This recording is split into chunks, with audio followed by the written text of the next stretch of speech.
Hey, what's up you guys? Today we're going to talk about cholesterol. It essentially scares people shitless, but it's very important for you to know that in the 2015 to 2020 guidelines that came out for the US, cholesterol is not a nutrient of concern anymore.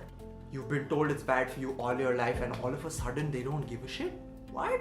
Now what you know is cholesterol is actually 5 different molecules that you club together and talk about as the same thing. Okay, it's these.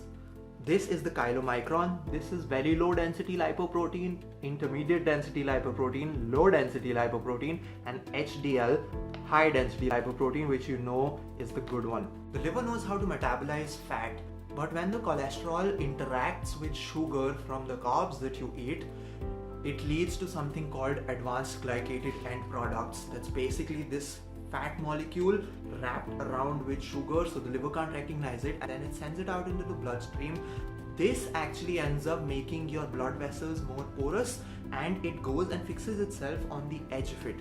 Over there, it interacts with something called a macrophage, which puts it into place, and over time this leads to plaquing. Now there's something very interesting to know. The largest study ever done in medical history was $700 million. It was done on 50,000 participants and had been conducted over 8 years. The only statistically significant finding out of this study was that in the women who had a history of cardiovascular disease, if they went on a low-fat diet, their risk of heart attacks and cardiovascular disease increased by 26%. Increased, yeah. Weird, right? Also, fun fact, saturated fat acts as a basis for most of your hormones. If you don't have adequate amount of cholesterol in your skin, you do not interact properly with the UV radiation coming in from the sun, which means that you do not create any vitamin D, which means you have vitamin D deficiencies.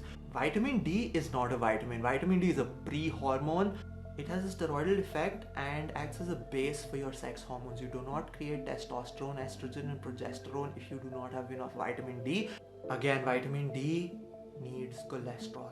The main issue is that the liver knows how to handle it, but the kind of carbohydrates that we eat, especially from processed sugar, from the rotis, from the rice, all of these things end up destroying what your body can already handle, and they make the good cholesterol bad.